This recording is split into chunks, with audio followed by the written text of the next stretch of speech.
Let's quickly get in a sense of perspective from our guest, Professor Brahmachalani, who's joining us live at this hour from New Delhi. Let's quickly cut across to Professor Brahmachalani. Thank you, Professor, for joining us. I'd like to have your analysis on the Prime Minister's speech. He said, for how long will India be kept away from UN's decision-making structure? How do you analyze this statement if you were to take it as a talking point?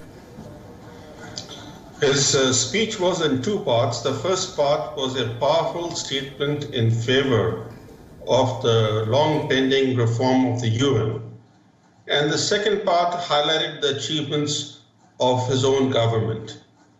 But the first part, I thought he made a very powerful statement underscoring why in the 21st century the UN is not very effective, largely because it has not kept abreast with the changes.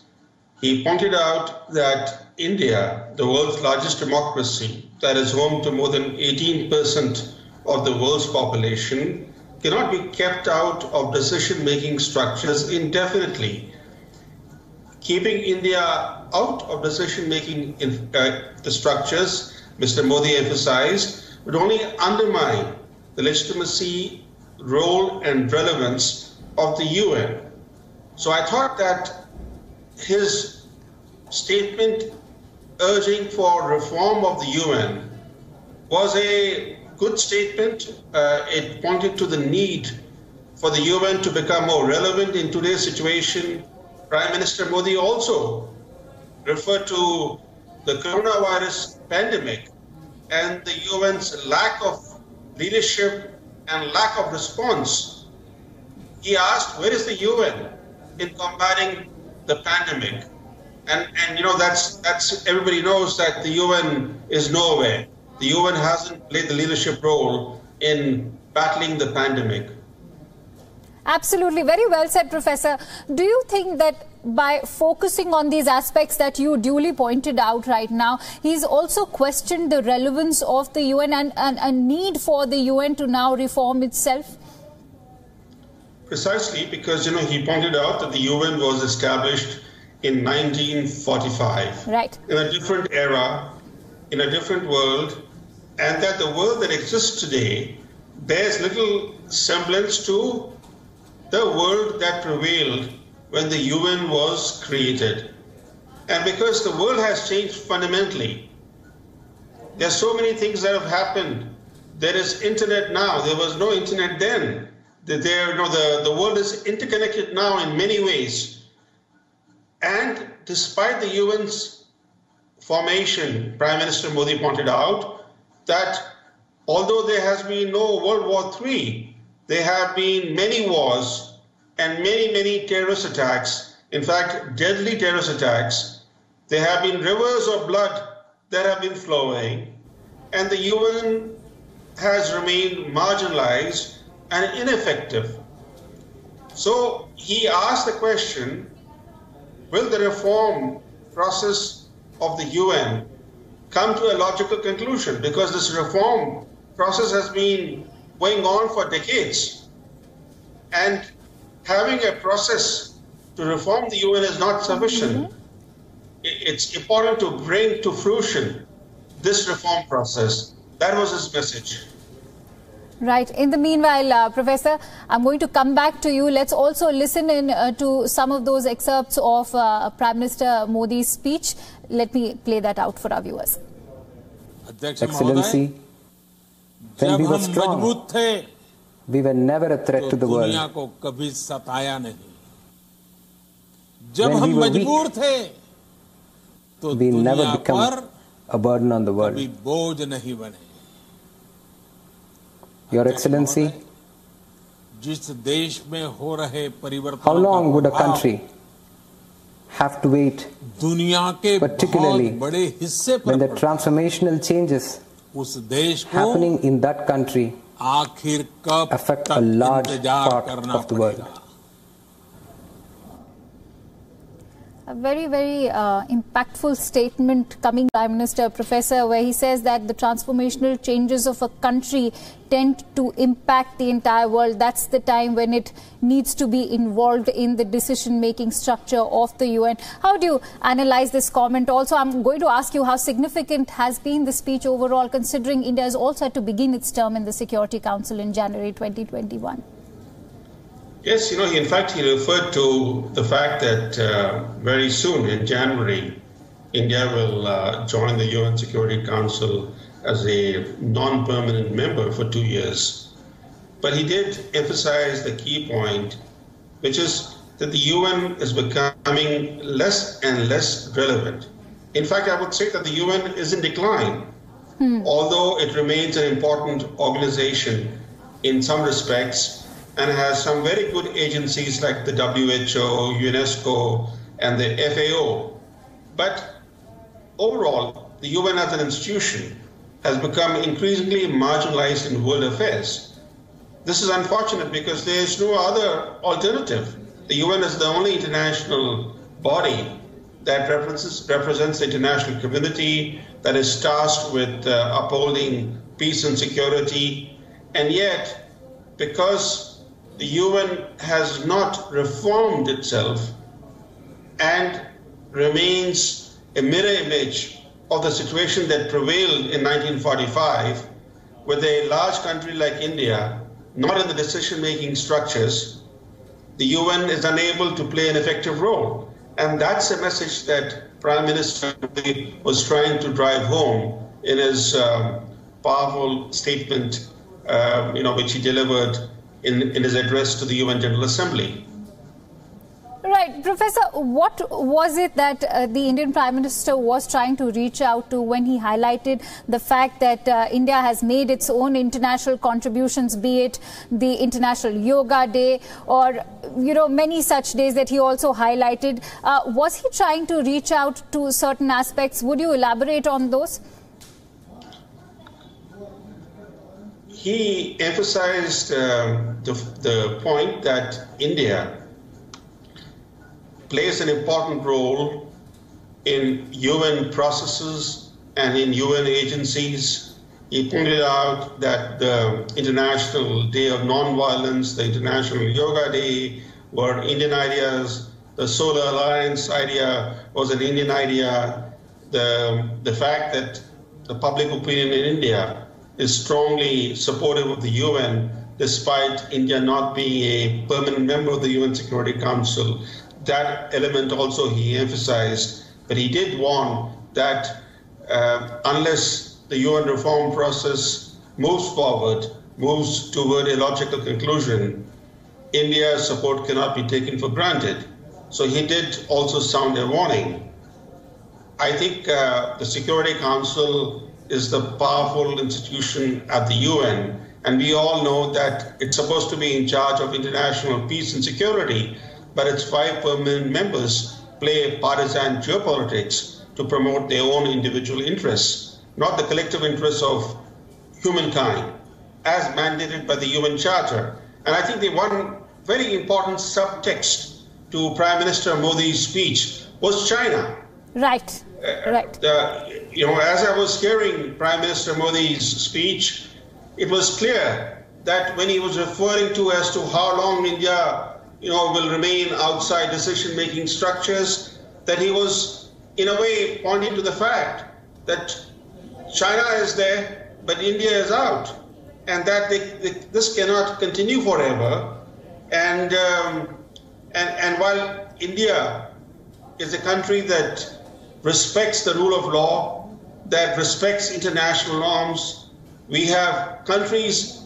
He didn't say China, but he was again, in a very implicit manner, pointing towards China. We have countries that do not respect international norms and rules, countries that actually also engage in acts that openly violate international law, such as, by acts of terrorism. So he was referring to India's 2 rogue neighbors. One is Pakistan, which sponsors terrorism in a blatantly open manner. And then we have China, which is another open violator of international rules. So the subtext was China, as he was hammering home the point that India cannot be kept out of the UN decision-making structures. Right. Professor, do you think that unlike Pakistan Prime Minister Mr. Imran Khan, who actually lashed out at India openly by raking up the Kashmir issue, Indian Prime Minister Narendra Modi's speech was way more effective because he managed to convey a very, very crucial message without naming any country? That's a very good point that you make. Without referring to any of India's renegade neighbors, he laid out in a very cogent, logical manner why India needs to be co-opted in the UN decision-making structures, why the UN's marginalization cannot be reversed unless India is part and parcel of the decision-making, why UN reform is so important for regional and international security. He made all those points without referring to the rogue Pakistan or the renegade China that India neighbors. Right. And speaking of which, at a time just yesterday when the United States, Russia and China were trading allegations over the responsibility of the coronavirus and the politicization of the entire pandemic, here we have the Indian Prime Minister who's also spoken about a very proactive role that India has played in terms of the pharma industry or even in terms of the vaccine production. How do you analyze this aspect?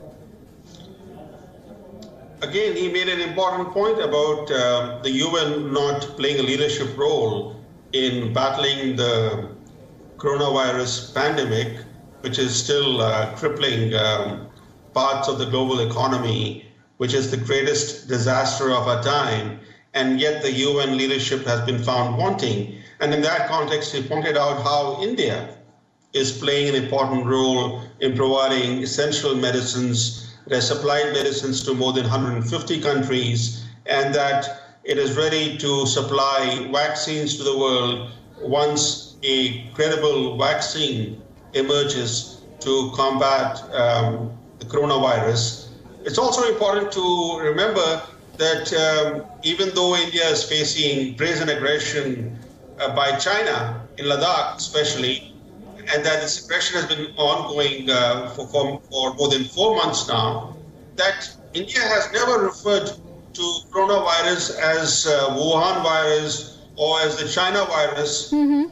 You know that President Trump of the United States openly refers to coronavirus as the China virus or the Wuhan virus, and the Indian officials have never used either of those terms. They go by the official term COVID-19 or call it the corona as an abbreviated term for this virus. But no Indian official, to my knowledge, has ever referred to the fact that this coronavirus emerged from China. It emerged from China because the Chinese authorities failed to take early steps to control the pandemic right in Wuhan, where it originated. And yet, despite China's aggression in Ladakh, no Indian official has ever either called it the China virus or referred to the Chinese origins of this virus.